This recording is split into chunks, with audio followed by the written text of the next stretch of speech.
राधे राधे सुप्रभात।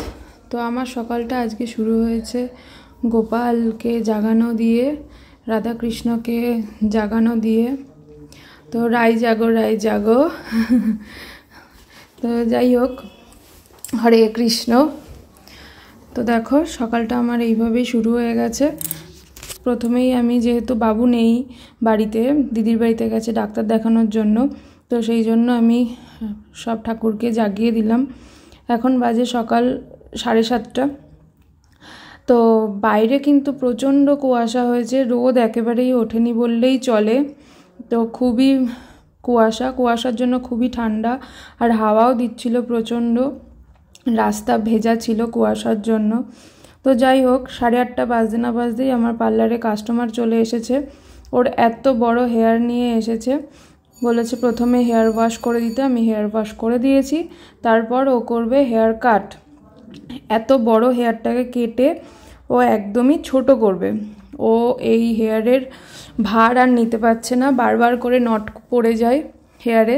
তো সেই জন্য নটটা ছাড়ানোর জন্য প্রচণ্ড কষ্ট হয় ওর। তো সেই জন্য আর কি ও বলেছে যে দিদি আমাকে চুলটা কেটে একদমই ছোট করে দাও। তো দেখতেই পাচ্ছ কি পরিমাণে নট পড়েছে।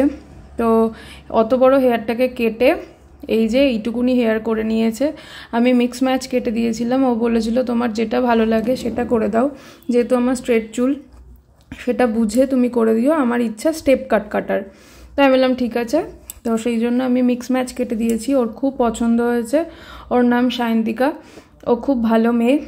আর ওর হেয়ারটা ও ডোনেট করেছে ক্যান্সার পেশেন্টদের জন্য। তারপর আমি কাজকাম করে বাজারে চলে গেছিলাম। বাজারে আমি আর ফোন নিয়ে যাইনি, মাছ কিনে নিয়ে চলে এসেছি। এই যে বাড়িতে এসে দেখছি আমার মায়ের রান্না অলরেডি ডান করে ফেলেছে। ফুলকপি আলু দিয়ে মটরশুঁটি দিয়ে ঝোল, আর পালং শাক, আর মাছটা বেছে ধুয়ে ভেজে ওই ঝোলের মধ্যে দিয়ে দেবে। তারপর আমি স্নান করে পুজো টুজো দিয়ে উঠতে না উঠতেই দেখি যে ঘড়িতে 12:30 বাজে, আর কাস্টমারও এসে হাজির। বলল আইব্রো করবে, করে দিলাম। তো আমি আজকে শ্যাম্পু করেছিলাম, আমিও হেয়ার ওয়াশ করেছিলাম। তো একটু হালকা করে ড্রায়ার দিয়ে শুকিয়ে নিচ্ছিলাম, যেহেতু একদমই মেঘলা ওয়েদার ছিল, তো ঠান্ডা লেগে যাবে তাই। তো আমি সিরাম কিছুই ইউজ করি না। অনেকেই জিজ্ঞাসা করো যে আমি হেয়ারে কী ইউজ করি, কিছুই ইউজ করি না। জাস্ট নারকেল তেল মাখি আর শ্যাম্পু করি একদিন পর একদিন, এটাই যা। এই যে আমার হয়ে গেছে। তারপর আমি যাব একটা জায়গায়, তো আইলাইনার পরে নিয়েছি আর লিপস্টিক পরে নিয়েছি, আর কিছুই আমি পরি না, সেরকম কিছুই সাজি না। অনেকেই ভাবে যে আমি সাজি প্রচণ্ড, কিন্তু আমি সাজি না। যেহেতু আমার প্রফেশনটা সাজানোর, তো অবভিয়াসলি সবাই সেটাই ভাববে। এই যে আমার সাজ কমপ্লিট। আমি এখন যাচ্ছি, একটা ইনভাইট আছে আমার নেচার সফট কোম্পানি থেকে, পিকনিক আছে ফেভার্স অফ রানাঘাট, যে আমাদের এখানে রিসর্টটা হয়েছে, রেস্টুরেন্ট বলো ক্যাফে বলো যেটাই বলে থাকো, যেটা হয়ে থাকে। চাবি গেট দিয়ে পার হচ্ছিলাম, পার হওয়ার সময় দেখলাম গেটটা পড়েই থাকে। আর গেট পড়া মানে তো একদমই 3-4টে ট্রেন না যাওয়া অবধি গেট খোলে না। এই যে কোটমোড় পার হয়ে গেছি, একদম সোজা যেতেই থাকবো। সানগ্লাস পরে নিয়েছি, আমি সানগ্লাস নিতে ভুলে গেছিলাম, তাই গোকুলের সানগ্লাসটাই আমি পরে নিয়েছি। আর যেহেতু সানডে ছিল, গোকুল বাড়িতেই ছিল। এই যে রানাঘাট হাসপাতালটাও আমি পার হয়ে গেলাম। তোমরা অনেকেই জিজ্ঞাসা করো যে ফেভার্স অফ রানাঘাটটা কোথায় হয়েছে, তো সেটাই আমি বলে দিই। হাসপাতাল পার করে একদম সোজা চলে যাব, গিয়ে একটা শিব মন্দির পড়ে, মনসাতলা বলা হয়। শিব মন্দির পড়ে, সেই শিব মন্দিরের পাশ দিয়ে একটা রাস্তা আছে, সেই রাস্তা দিয়ে সোজা চলে গেলেই ফ্লেভার্স অফ রানাঘাট। তো দেখো রাস্তাঘাট দিয়ে আমরা যাচ্ছি, কিন্তু রোদ উঠে গেছিলো তখন। এই যে লেখাই রয়েছে ফ্লেভার্স অফ রানাঘাট। শিব মন্দিরটা বাদিক দিয়ে আমরা এই যে গলিটা দিয়ে ঘুরে গেলাম, দিয়ে একদম সোজা গেলেই সেই রিসর্ট রেস্টুরেন্ট ক্যাফে যেটাই বলে থাকো সেটাই। তো এই যে পিকনিকে যাওয়ার জন্য সব দিদির ভাইরাও যাচ্ছে, এই যে যাচ্ছে সবাই, আমিও পৌঁছে গেলাম। এই মেন গেট, এটা মেন গেটটা দিয়ে ঢুকে গেলেই আমাদের অনুষ্ঠানটা হচ্ছে। তো চলো ভেতরে গিয়ে দেখা যাক যে কিভাবে অনুষ্ঠানটা ওরা অর্গানাইজ করেছে। তো এখানে হলুদ ট্যাক্সি, তাও আবার ছাদ খোলা, বেশ ভালো লাগছিল দেখতে। তো তোমাদেরকে পুরোটা ঘুরিয়ে দেখায়, আমারও খুব ভালো লাগছিল। প্রথম দিন গেছিলাম যখন 31st নাইটে গেছিলাম আমি আমার 3টে বান্ধবীর সাথে, তখন রাত ছিল। তো রাতের রাতের ভিউজটা একদমই অন্যরকম, আর দিনের বেলার ভিউজটা কিন্তু একদমই অন্যরকম। তো এই বোনেরা এখানে রিল বানাচ্ছিল, সবাই রিল বানিয়েছে, আমি আর রিল বানাইনি। আমার খুব লজ্জা করে রিল বানাতে, জানি না কেন। বাড়িতে একা একা রিল বানাবো, তখন ভাবি যে ক্যামেরার সামনে আসলেই লজ্জা লাগবে লোকের সামনে, কিন্তু আমি যখন ভিডিওগুলো ছাড়ছি তখন কিন্তু হাজার হাজার মানুষ দেখছে, তখন কিন্তু লজ্জাটা করে না। যাই হোক, দেখো গাছে কি সুন্দর কমলা লেবু হয়েছে, তারপরে আরও কত কত ফল হয়েছে, ফুল হয়েছে, খুব ভালো লাগছিলো দেখতে। এখানে নৌকাও রয়েছে, এরকম কোনো কেউ হয়তো ওটাকে বুক করে নিয়েছিল, তো সেই জন্য ওখানে সাজানো চলছিল, বেশ ভালো লাগছিলো। এই যে এখানে সব প্রাইজ রেখেছে, আজকে অ্যাওয়ার্ডও হবে যারা পুজোতে এই কোম্পানির থেকে বেশি বেশি করে জিনিসপত্র কিনে সেল করতে পেরেছে, মানে প্রোডাক্ট কিনে পার্লারে যত যার বেশি সেল হয়েছে তার ওপরে এখানে কিন্তু গিফট আছে। তো আমি কিন্তু সেরকমভাবে কোনো গিফটই পাইনি, আর গিফট অবধি আমি থাকতেও পারিনি। যে হাতের মধ্যে কিন্তু একটা ব্যান্ড পরিয়ে দিয়েছে যাতে ওই কোম্পানির লোক যে আমি সেটা বুঝতে পারে। তারপর দেখি এখানে আমাদেরকে আনন্দ দেওয়ার জন্য চলে এসেছে গোপাল ভাঁড় আর চার্লি চ্যাপলিন।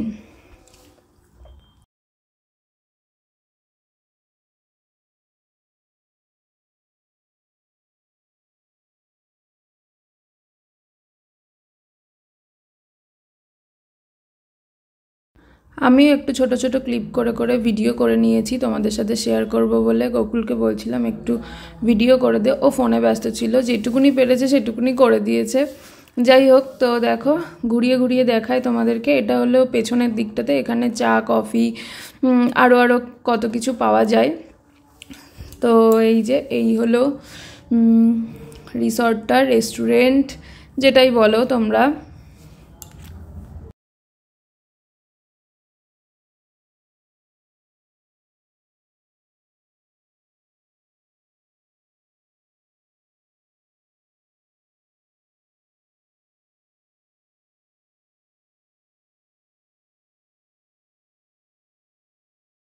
তো এই যে এখানটাতে আমাদের লাঞ্চের জন্য ব্যবস্থা করা হয়েছে, এরকম চেয়ার টেবিল দিয়ে ছাতা দিয়ে এরকম লাঞ্চের জন্য ব্যবস্থা করেছে। গাছগুলোতেও খুব সুন্দর করে সাজিয়ে দিয়েছিল, আমার খুব ভালো লাগছিল। তো দেখো এই ফলগুলো কত বড় বড়, কেউ বলছিল মৌসম্বি লেবু, কেউ বলছিল বাতাবি লেবু। তো আমি সেরকমভাবে তো চিনি না কিছুই, তো সেই জন্য যে যেটা বলছিল সেটাই আমি শুনছিলাম দাঁড়িয়ে দাঁড়িয়ে। আর কত কত ফুল, খুব ভালো লাগছিল দেখতে। দিনের বেলাটা সত্যি ঘুরতে খুব ভালো লাগে। সেখানে গিয়ে অনেক পুরনো বান্ধবীদের সাথে দেখা হয়েছিল, যারা আমাদের সাথে একসাথে শিখেছিলাম আমরা কাজ। তারপরে আমার বান্ধবী যে ববিতা, তার কিছু স্টুডেন্ট ছিল, আমার কিছু স্টুডেন্ট ছিল। তারপরে ভালো লাগছিল দেখতে। দেখো এখানে শশা হয়েছে, কি সুন্দর। আমি এই প্রথম শশা গাছ দেখলাম, এইভাবে ঝুলন্ত শশা দেখলাম। তো যাই হোক, গোলাপ ফুলগুলো দেখো খুব সুন্দর ছিল, খুব ভালো লাগছিল দেখতে। আর নানান কালারের ফুল ছিল ওখানে, কোনটা ছেড়ে কোনটা দেখবো। এই ফুল বলে আমাকে দেখ, ওই ফুল বলে আমাকে দেখ।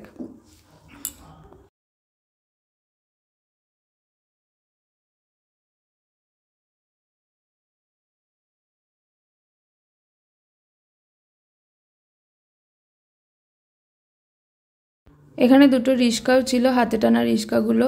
তো তার উপরে উঠে অনেকেই ফটোশ্যুট করছিল, বেশ ভালো লাগছিল দেখতে। তারপরে এই লেখাটাও পড়লাম, লেখাটাও পড়তে খুব ভালোই লেগেছে। তারপর এখানে এসে দেখি এখানে রান্নাবান্না হচ্ছে, মানে পিকনিকের জন্য রান্নাবান্না হচ্ছে। আমার হঠাৎ করেই 3টে সাজানো চলে এসেছিলো, তো সেই জন্যই রান্নার এইখানে বসেই আমাকে আর গোকুলকে খেতে দিয়েছিল। প্রথমেই দিয়েছিল মটন বিরিয়ানি, তার সাথে দিয়েছিল চিকেন চাপ, তারপর চাটনি, মিষ্টি, পাঁপড়, এইগুলো ছিল। আরও মেনুতে অনেক কিছু ছিল হয়তো, আমি ঠিক জানি না, যেহেতু আমি সবার সাথে বসিনি। আমাকে আলাদা করেই দাদা ব্যবস্থা করে দিয়েছিল, কমলেশ দা। তো সেখান থেকে পিকনিক থেকে বেরিয়ে চলে আসলাম বাড়িতে। আসার সময় আমি আমার স্টুডেন্টকে নিয়েছি, স্টুডেন্টের যাওয়ার কথা ছিল আমার পার্লারে, যেহেতু সাজানো আছে, তো আমাকে হেল্প করার জন্য আমি ওকে ডেকেছিলাম। তো স্টুডেন্টকে নিয়ে একসাথে আমি চলে যাচ্ছি বাড়িতে এসে একটুখানি দেখলাম যে আমার কাস্টমার আসেনি এখনও, তাই একটু খুনসুটি করছিলাম, ওর সাথে মজা করছিলাম। তো এরকম যে হেয়ার ব্যান্ড দুটো রয়েছে সেটা নিয়ে মজা করছিলাম। তো দেখলাম এরকম মাথা নাড়ালেই আমার টিক টিক টিক টিক করছে। তো দেখো এই যে আমার ক্লায়েন্ট চলে এসেছে মেকআপের জন্য। ওর মেয়ের মুখে প্রসাদ ছিল, মামা ভাত ছিল। তো এই যে আরও দুজন দিদিভাই বসে রয়েছে, এরা হেয়ার স্টাইল করবে আর শাড়ি পরবে। আর ওই দিদিভাই শুধু সাজছিল। তো দেখো আমরা দুজনে মিলে হাতে হাতে কাজ করছিলাম। ওকে ক্যামেরায় দেখা যাচ্ছিল না বলে হাত উঁচু করে দেখাচ্ছে যে এই দেখো আমি এখানে, এই দেখো আমি এখানে, আমাকে দেখা যাচ্ছে না। তো যাই হোক, ও এক ধরনের একটা খেপি, ও খ্যাপামি করে বলেই ভালো লাগে বেশ, কিন্তু ও যখনই বড় হয়ে যাবে না, এই বাচ্চামো থেকে বড় হয়ে যাবে, তখন কিন্তু আর ভালো লাগবে না। আমার এটা মনে হয়, যেহেতু আমিও বড় হয়ে গেছি কিন্তু বাচ্চামি ব্যাপারটা কিন্তু আমার ভেতর থেকে যায়নি, আমি কিন্তু এখনও ছোটদের সাথেই মিলেমিশা করি। তো তারপর আমি আমার স্টুডেন্টকে বাড়িতে দিয়ে আসি, তারপর একটু চা খেতে গেছিলাম, সেই ভিডিওটা আমার নেওয়া হয়নি, কিন্তু আমার স্টুডেন্ট আমাকে দিয়েছিল, কিন্তু আমি ডিলিট করে ফেলেছি ভুল করে। তো যাই হোক, খাওয়া দাওয়া হয়ে গেছে, এখন চলে এসেছি শুতে। গোকুলও বাড়ি চলে এসছে, এই যে আবার আমি ঘোড়ার লেজটাকে বেঁধে নিয়েছি।